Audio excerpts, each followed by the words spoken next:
ومن سيئات أعمالنا من يهد الله فلا مضل له ومن يضلل فلا هادي له وأشهد أن لا إله إلا الله وحده لا شريك له وأشهد أن محمدا عبده ورسوله أما بعد فأعوذ بالله من الشيطان الرجيم بسم الله الرحمن الرحيم إنا لما طغى الماء حملناكم في الجارية لنجعلها لكم تذكرة وتعيها أذن واعية. یہ قرآن کی ایک بات ہے کہ اللہ کے بندو، آج اگر تم دنیا میں موجود ہو تو یہ ایمان کی برکت ہے.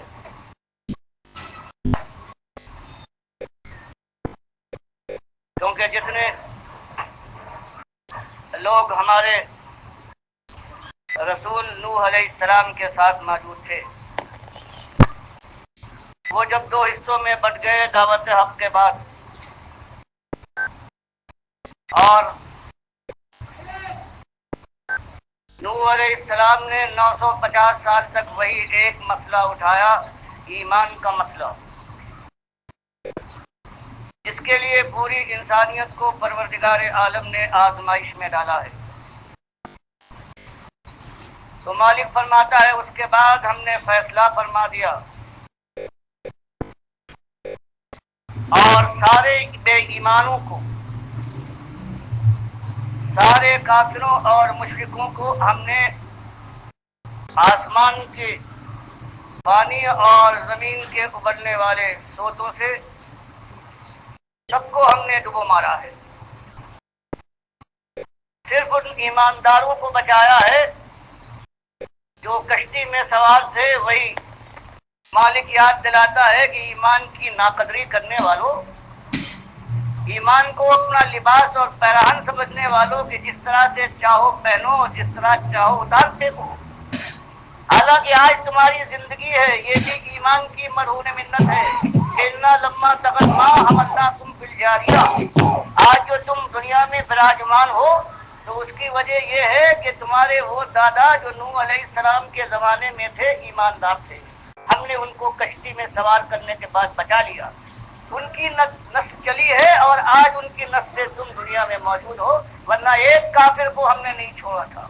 تو پہلی تو بات آپ کے سامنے یہ ہے کہ اللہ کا شکر ہے کہ جو آپ کے اور ہمارے دادا نوح علیہ السلام کے زمانے میں موجود تھے وہ ایماندار تھے، ورنہ آج ہم اس دنیا میں نہ ہوتے. مالک فرما رہا ہے اس لیے تاکہ اس کو ہم ایک یاد دہانی کے طور پر،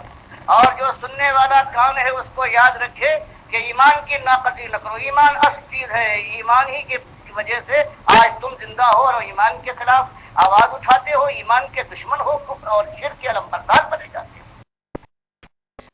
پہلی بات تو یہ تھی آپ کے سامنے لانے کی. اور اس کے بعد یہ دل کی ایک غمزدہ آواز آپ کو سنانی تھی کہ آج وہی بات ہے کہ یہ امت مسلمہ مشرق اور مغرب میں پھیلی ہوئی ہے. آسمان کے تاروں اور سمندر کی موجوں کی طرح سے اس کی تعداد ہے، اور آج ساری دنیا میں اس کے ماتھوں پر ٹھوکرے ہیں، اس کے منہ پر تھوکا جا رہا ہے. اس کی آبرو کے کفن تار تار ہیں، اس کی لاشوں پر دوسروں کے تخت بچھتے ہیں. اس کی ماں اور بہنیں ہندوؤں، سکھوں اور یہودیوں کے بستروں پر اولادیں جنما رہی ہیں. اس کی وجہ آج جو اللہ کی کتاب کے اوپر سے ایمان ہٹتا جا رہا ہے، مالک کی بات کے اوپر اعتماد ختم ہو جاتا ہو رہا ہے، بے اعتمادی کا دور ہے. اس وجہ سے کہ قرآن پڑھنے والے اگر کبھی پڑھیں یا کانوں میں ان کے آواز آئے تو قرآن تو یہ کہتا ہے کہ تم ہی سربلند ہوگے، تم ہی کامگار ہو، تمہارے سروں پر عزت کا تاج رکھا جائے گا، تمہاری بات بات، تمہارا چلن چلن سمجھا جائے گا. اور اس کے بعد یہ ذلت اور خواری کیسی؟ تو آج کا مسلمان یہ سمجھتا ہے کہ یہ قرآن میں تسلی دی تھی مالک نے، کس تسلی تھی؟ اس لیے کہ وہ سمجھتا ہے کہ ہمارا ایمان صحیح ایمان ہے، ہم ایمان پر قائم ہیں اور اس کے بعد بھی ذلیل۔ اس کے معنی یہ ہے کہ اللہ کے فرمان میں کوئی بات ہے، اللہ نے دل بڑا کرنے کے لیے یہ بات کہی تھی۔ تو آپ کی خدمت میں صرف یہی بات میں لانا چاہتا ہوں کہ للہ اس خیال کے اندر نہ مبتلا ہوجیے، غور کیجئے کہ بات کہاں گئی ہے، پہنچی کہاں تک ہے۔ اللہ کی بات صحیح، اصلی بات جو ہمارے اندر پیدا ہوئی ہے کلمہ پڑھنے والوں کے اندر، اور وہ اصلی بات یہ ہے کہ ان کا ایمان نہیں رہا۔ ان کے ایمان میں کفر نے داخل ہونے کے بعد ان کے ایمان کو بدل دیا ہے، شرک نے آلودہ کرنے کے بعد ان کا ایمان ان کے پاس باقی نہیں رکھا۔ اور یہی میں آپ کے سامنے انشاءاللہ پیش کرنے کی کوشش کروں گا۔ اصلی بات یہ ہے، یہ چیز ہے، یہ زہر ہے جو آج مسلمان امت جو کہلاتی ہے اس کی رگوں میں دوڑ رہا ہے، اور جب تک اس کا مداوع نہ ہو، اس کو نہ روکا جائے اور اس کے زہر کا تریاق میسر نہ کیا جائے، اس وقت تک یہ دنیا بھی نہ بدلے گی اور یہ ذلت اور خاری کا سما یوں ہی بندھا رہے گا، اور جو اٹھتا جائے گا آپ کے شوروں کے اندر صبح و شام جب تک قیامت نہ ہو آپ نہ آئے، اور اس کے بعد پھر ہمیشہ کی جہنم کے سفر کر دیا جائے۔ اس سلسلے میں آپ کے سامنے ایک اپنی واردات بیان کرنا چاہتا ہوں کہ جوانی کا عالم تھا۔ ایک حکیم الامت کہلاتے ہیں، قرآن کا ذکر اعمال قرآنی ایک ان کی مشہور کتاب میرے سامنے آئی۔ اس وقت بھی کھٹک پیدا ہو رہی تھی، غلامی کی زنجیروں میں ہم جکڑے ہوئے ہیں اور ہر طرف اللہ کے بندے جو ایماندار کہلاتے ہیں وہ ذلیل و خوار ہیں۔ اس حکیم الامت کی کتاب اعمال قرآنی کے نام کے پڑھنے کے بعد جب اس کو دیکھا ہے تب پتہ چلا کہ اصلی بات کیا ہے۔ آج جو ایمان اس امت کے اندر ایمان مانا جاتا ہے اور اس ایمان کے علمبردار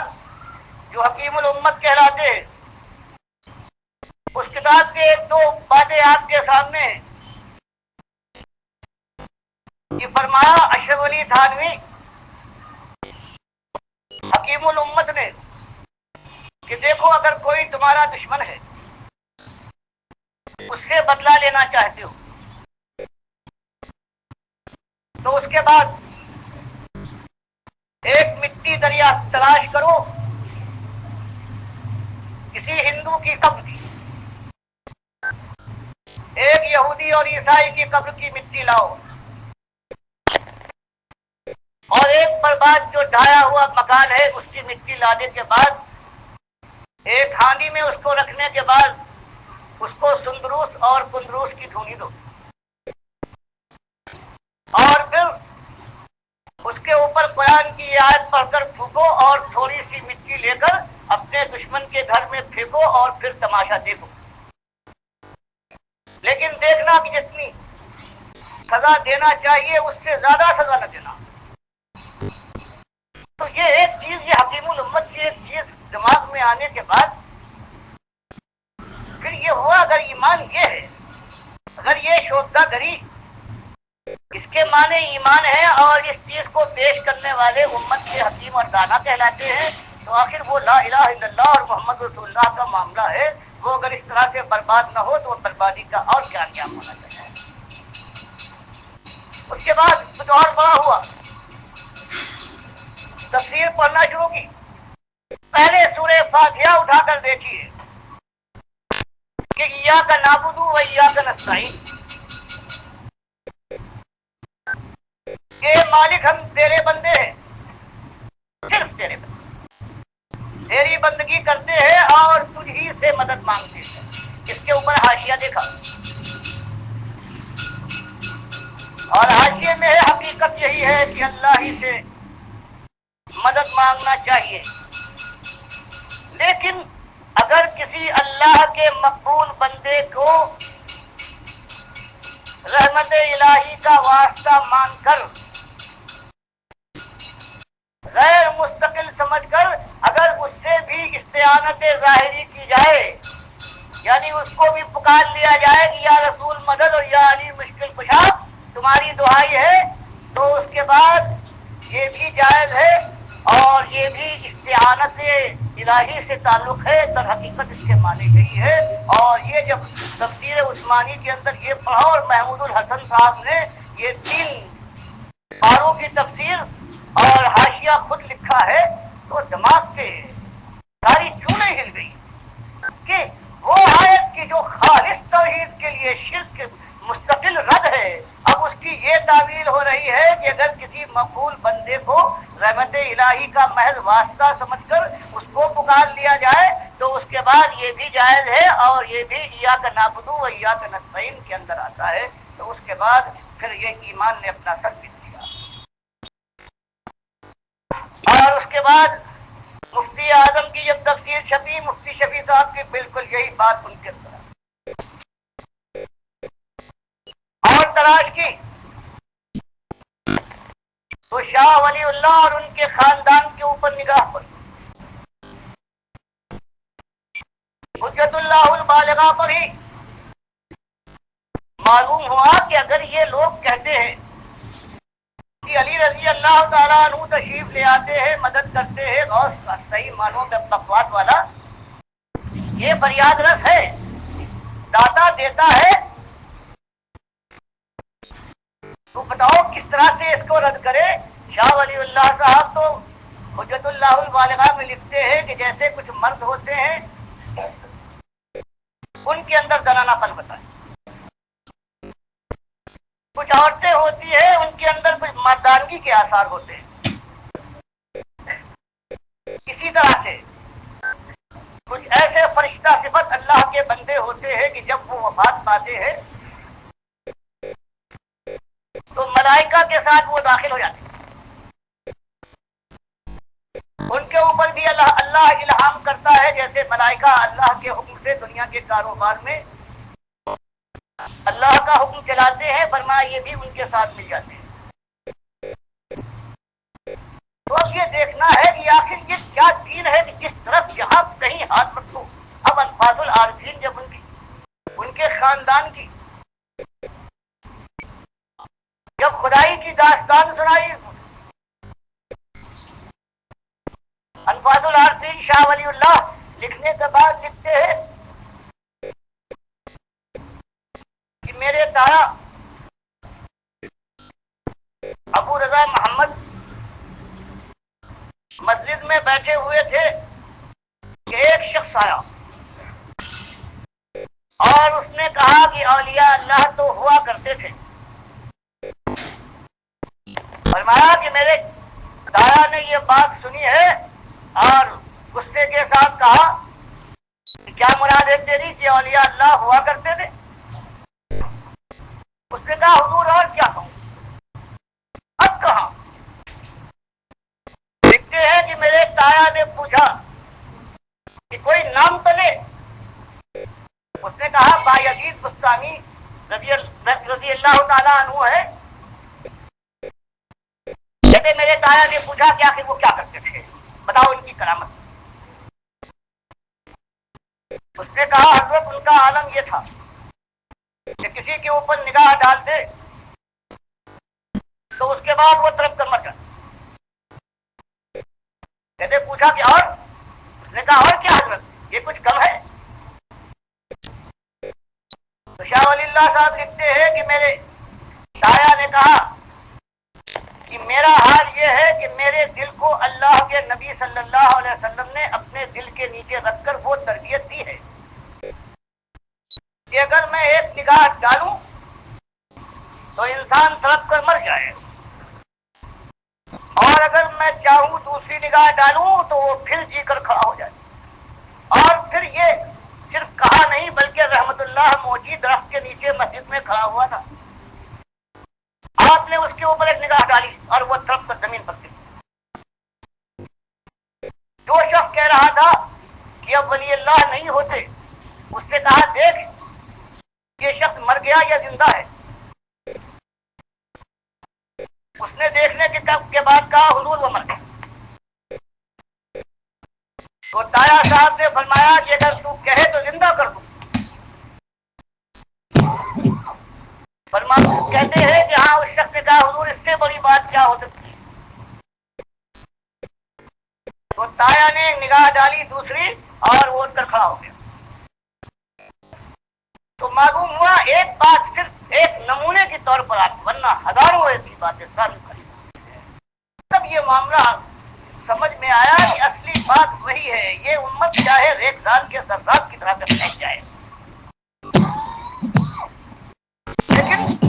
ایمان سے صحیح دانہ ہونے کے بعد پھر جو کیفیت ہے یہ تو اللہ کی رحمت ہے. بنو اسرائیل کے ساتھ تو اللہ نے 2 مرتبہ اس سے کئی زیادہ کیا ہے. سورہ بنو اسرائیل میں جو آیا ہے کس طرح سے ان کو برباد کیا ہے. یہ تو ایک امت کی بربادی تو ہے. تو میرے بھائیوں یہ بات ہے, پھر وہ بات سمجھ میں آئی کہ اصلی بات کیا ہے. اور جب یہ بات سمجھ میں آئی ہے تو اس کے بعد ذہن صاف ہو گیا کہ بات وہی ہے, وہی قرآن و سنت کی بات, کہ وہی بات اٹھنا چاہیے. ایمان اصل ہے جس کے لیے مالک نے فرمایا ہم نے تم کو تماشا گاہ میں سیر گاہ کے اندر نہیں بھیجا ہے کہ روشوں پر گلگش کرو, ہوشوں پر ہاتھ مارو اور پھولوں کی سیج پر پیر پسار کے سو جاؤ, اور اس کے بعد یہاں سے اٹھتے جاؤ اور یا تو کچھ نہ ہو یا جنت کے دروازے آواز دے ادھر آؤ. فرمایا یہ بات نہیں بلکہ قرآن اور حدیث کے اندر تو یہ ہے کہ اللہ کے بندوں بڑی شدید آزمائش میں تم کو اللہ نے دنیا دے کر, دنیا کا سامان دے کر, خیر و شر کا راستہ کھول کر تم کو بڑی شدید آزمائش میں ڈالا ہے. اور وہ آزمائش یہ ہے کہ تم خالص اس کے بندے بن جاؤ, اس کے سامنے سر جھکا دو, اس کے فرما بردار بن جاؤ. وہ ماں لیا اور اس نے کہا کہ دیکھو آسمان میں نے بنایا, زمین میں نے بچھائی, ہوائیں میں چلاتا ہوں, ماں کے پیٹ کے 3 اندھیروں میں رزق دینے والا تمہارا میں تھا, اس کی چھاتیوں کو میں نے تیار کیا تھا. اور دیکھنا سب کچھ ہو جائے, بڑی سی بڑی خطا کر لینا, لیکن فلا تجعلوا للہ اندادا وانتم تعلمون, دیکھنا زنہار کہیں یہ نہ ہو جائے کہ میرے ساتھ میرے بندوں کو, میرے محتاجوں کو, میرے ساتھ میری ذات میں, میری صفات میں, میرے حقوق میں, میرے اختیارات میں کہیں تم ساتھی اور شریک بنا دو. بس ایک بات ہے, ناقابل معافی ہے بغیر توبہ کے. تو جو ایمان کی حیثیت تھی وہ آہستہ آہستہ اس چھٹتی گئی, ذہن سے وہ دور ہوتی گئی,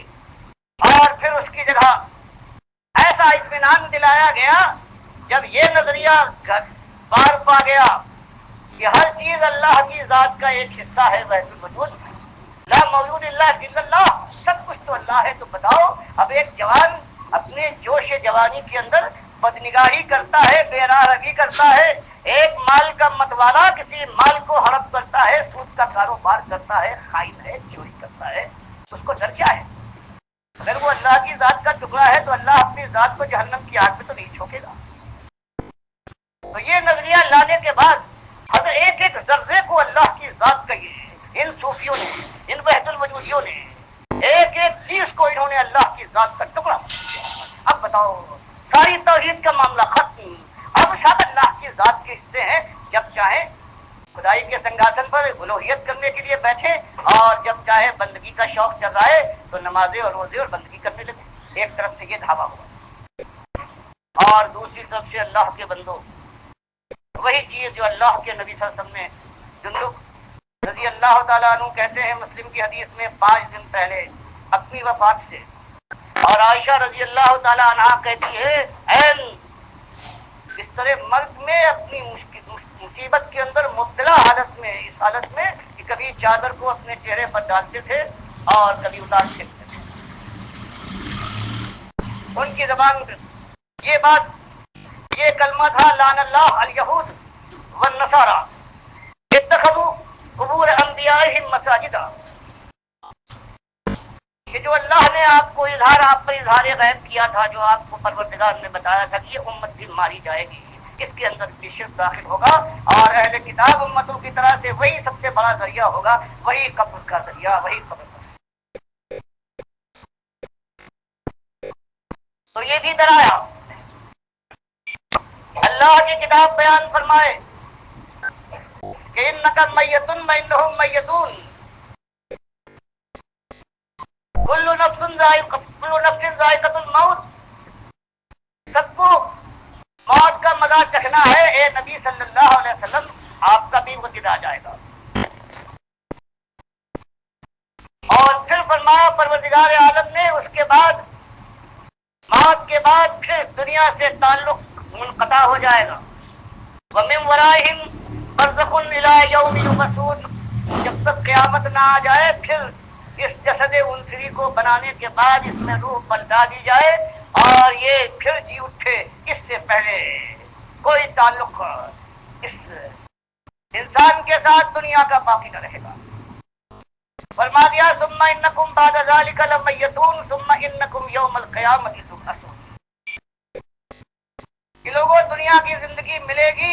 اس کے بعد موت ہے اور موت کے بعد صرف قیامت کے دن تم کو اٹھایا جائے گا۔ اور فرمایا جو یہ مردے ہیں یہ اموات غیر احیاء، یہ مردے ہیں ان میں جان کی رمق نہیں ہے۔ وما یشعرون ایان یبعثون، ان کو تو یہ بھی خبر نہیں ہے کہ یہ خود کب اٹھائے جائیں گے، بالکل اپنے حال سے بالکل بے خبر ہے۔ گویا قرآن نے اس قبر پرستی کی جو جڑ ہے کہ یہ قبر والا زندہ ہے، دیکھتا ہے، سنتا ہے، دعا کرتا ہے، اس جڑ کو قرآن نے یوں ختم کیا۔ اور نبی صلی اللہ علیہ وسلم نے بخاری کی حدیث میں بیان فرمایا کہ دو فرشتے مجھے آئے اور لے گئے، آپ کے مقامات بھی دکھائے ہیں یہاں، اور اس کے بعد جنت دکھائی، جنت کے بعد جنت الفردوس میں لے گئے، میں نے تعریف کی سب سے اچھی جگہ یہ ہے۔ پھر انہوں نے کہا کہ دونوں فرشتوں نے کہ آپ ذرا اوپر نگاہ ڈالیے، کہتے میں نے نگاہ ڈالی اور ایسی جگہ نظر آئی کہ جنت الفردوس کی اور کوئی جگہ اس کا مقابلہ نہیں کر سکتی۔ میں نے پوچھا کہ یہ جگہ کس کی ہے، مقام کس کا ہے؟ دونوں فرشتوں نے، میکائیل اور جبریل علیہ السلام نے کہا یہ آپ کا مقام ہے۔ بخاری کی حدیث میں اللہ کے نبی صلی اللہ علیہ وسلم فرماتے ہیں پھر میں نے کہا جب میرا مقام ہے تو چھوڑو مجھے، میں اس میں داخل ہو جاؤں۔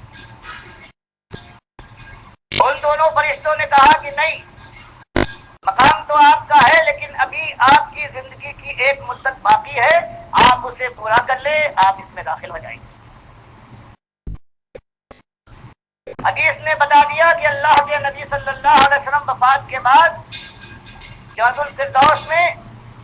شہداء سے بھی بلند مقام، جس کا مسلم میں اشارہ آیا ہے، جس کو وسیلے کے نام سے آیا ہے، اللہ کے نبی صلی اللہ علیہ وسلم نے فرمایا کہ وہ ایک بندے کو ملے گا سب سے بڑا اور معزز مقام ہے، اور مجھے امید ہے وہ بندہ میں ہوں گا۔ تو قرآن اور حدیث کے بعد اللہ کے نبی صلی اللہ علیہ وسلم کی وفات کے اوپر ابو بکر و عمر رضی اللہ تعالیٰ عنہما میں یہی بات اٹھی کہ نبی صلی اللہ علیہ وسلم زندہ ہے یا وفات پا چکے، اور آخر میں صدیق اکبر رضی اللہ تعالیٰ عنہ کی خطبے کے بعد یلا من کان یعبد محمدن فإن محمدن قد مات، کان کھول کر سن لو، اگر کسی کے دل میں کوئی شک، کوئی تردد ہے کہ جو محمد صلی اللہ علیہ وسلم کا پجاری تھا ان کو الحی مانتا تھا کہ ان کے لیے وفات نہیں ہے، موت نہیں آئے گی، زندہ جاوید ہے، ہمیشہ رہیں گے، تو وہ سن لے ان محمد قد مات، کہ محمد صلی اللہ علیہ وسلم کی وفات ہو گئی، اور وہ من کان یعبد اللہ فإن اللہ حی لا يموت، اور جو اللہ کا صحیح معنوں میں پجاری تھا اور ہے وہ سن لے کہ اللہ کو موت نہیں ہے، پروردگار الحی ہے، القیوم ہے۔ وما محمد اللہ رسول قد خلت من قبلہ الرسل، پھر قرآن کی دو آیتیں پڑھنے کے بعد وہ شہادت دی ہے۔ تو بخاری بیان کرتے ہیں کہ حضرت عمر رضی اللہ تعالیٰ عنہ اور چند حضرات تھے جو متاثر تھے، وہ ہوش میں آ گئے، اور اس کے بعد سب کی زبان پر یہ آیتیں جو پہلے ہمیشہ پڑھتے تھے وہ جاری ہو گئی۔ تو گویا اس طرح سے قرآن، حدیث اور اجماع صحابہ اس بات پر کہ اللہ کے نبی صلی اللہ علیہ وسلم کی بات پر۔ اور آج دنیا کا کیا عالم ہے کوئی دنیا میں کوئی ایک ایسا مسلک تو یہ کہہ دے کہ ہم نہیں مانتے اللہ کے نبی صلی اللہ علیہ وسلم کو قبر کے اندر زندہ ہے، وہاں درود و سلام پڑھا جائے، سنتے ہے کوئی آج ایک مسلک بتائے کوئی اللہ کا بندہ ہے جو مسلک کہلاتا ہے؟ چاروں یہ مسلک، پانچواں چھٹا آٹھواں دسواں، کوئی ایک آج دنیا کے اندر مسلمانوں کا کوئی ایک مسلکی گروہ نہیں ہے جو یہ مانتا ہو کہ اللہ کے نبی صلی اللہ علیہ وسلم وفات پائے ہیں اور اب سنتے نہیں ہیں۔ اب قبر کے اندر وہ مردہ ہے، ان کی لاش ہے، اور باقی ان کے اندر یہ طاقت نہیں ہے کہ سنیں اور جواب دے، یا فرشتے جن اس درود و سلام کو جو دور سے پڑھا جائے جس سے کہا جاتا ہے اللہم صلی، اے اللہ تو رحمت فرما، سب سے بڑی توحید کی بات، یہ اہل کتاب امت نے اپنے پیغمبروں کو اللہ کے ساتھ شریک کرایا ہے۔ اللہ کے نبی صلی اللہ علیہ وسلم نے ہم کو ہدایت کی کہ جب آپ کا نام آئے تو اس کے بعد اللہ سے دعا کرو، کہو اللہم صلی علی محمد، یہ اللہ رحمت فرما محمد صلی اللہ علیہ وسلم۔ اور جب تم یہ کہو گے تو فوراً تمہارا ماتھا ٹھنکے گا کہ اللہ کے نبی صلی اللہ علیہ وسلم اللہ کے ساتھ شریک نہیں ہو سکتے، ورنہ ہم ان کے لیے دعا کیوں کرتے اللہ سے؟ تو ایک عقیدہ وہ کہ وہاں درود سلام سنتے ہیں، سنتا ہے وہ جو زندہ ہو، اور دوسرا جو تو قبر ہے اللہ کا، اللہ نے فرمایا آمن الرسول بما انزل الیہ من ربہ والمؤمنون، یہ وہ دو آیتیں ہیں جن کے لیے اللہ کے نبی صلی اللہ علیہ وسلم نے بخاری مسلم کی حدیث میں بیان کیا ہے کہ یہ کسی نبی کو اس طرح سے یہ عظمت کی چیزیں نہیں ملی ہیں۔ معراج میں مسلم کی روایت ہے کہ جہاں تین چیزیں اللہ نے مجھے دی ہیں، 5 وقت کی نماز اور یہ خواتین میں سورہ بقرہ، اور تیسری چیز یہ ہے کہ آپ کی امت میں کوئی مہلکات سے مہلکات زانی ہو، قاتل ہو، اگر میرے پاس آ گیا تو میں اس کو معاف کر کے رہوں گا ایک شرط پر، لا یشرک بی شیء، میرے ساتھ وہ مشرک بن کر نہ آیا۔ تو اللہ نے یہ فرمایا کہ یہ کتاب ہے، جو کتاب یہ کہہ جائے اور جو اس کی تفسیر بیان کر دے ہمارا نبی اور وہ ثابت ہو جائے، اس سے جو اعراض کرے اس کے علاوہ اپنی چلائے تو وہ طاغوت کا پرستار ہے، اور جس کی بات اس معنوں میں مانتا ہے وہ طاغوت ہے۔ اور آج دنیا میں طاغوت کی بندگی ہو رہی ہے، کوئی ایک مطلب نہیں ہے جو یہ نہ مانتا ہو کہ اللہ کی کتاب کا کہنا چاہے وہ کہتی ہو، لیکن اس کے اندر استثناء ہے۔ اللہ کے نبی صلی اللہ علیہ وسلم یہ بہرحال زندہ ہیں اور قبر میں قیامت سے پہلے زندہ ہیں، سنتے ہیں اور جواب دیتے ہیں، اور اللہ کی بجائے جو اللہ فرماتا ہے الی اللہ ترجع الامور کل، سارے اعمال اللہ کے پاس فیصلے کے لیے پہنچتے ہیں۔ لیکن یہ عقیدہ کیا ہے آج سارے امت مسلمہ کا، کہ یہاں جو ہم درود پڑھے دور سے قبر پر تو خود سنتے ہیں، دور سے پڑھے تو فرشتے عربی بھی نہیں جانتے کہ ہم نے اللہ کو مخاطب کیا ہے، اللہم صلی، کوئی سارے اعمال کو لے کر یا اس درود کے الفاظ کو لے کر جا کر قبر نبی صلی اللہ علیہ وسلم کے اندر آپ کے اوپر پیش کر دیتے ہیں۔ یہ وہ شرک ہے کہ آج امت کے ہر رب کے اندر دوڑ رہا ہے، اور اللہ اس گالی کو مالک فرماتا ہے، ایک گالی ان اللہ لا یغفر ان یشرک به ویغفر ما دون ذلک لمن یشاء، اور ابن آدم شتمنی، یہ کافر اور مشرک ایمان کے معاملے میں جو بگاڑ پیدا کرتا ہے یہ مجھے گالیاں دیتا ہے۔ تو یہ امت نمازی امت ہے، آج دنیا میں کوئی ایسی قوم موجود نہیں ہے جو عبادات کے لحاظ سے اتنا وقت صرف کرے، اتنا مال لگائے حج اور زکات کے سلسلے، اس قدر عبادت گزار ہو، لیکن ایسی عبادت جس کے اندر ایمان کا معاملہ بگڑ جائے۔ تو اللہ فرماتا ہے مثل الذین کفروا اعمالهم، مثل الذین کفروا،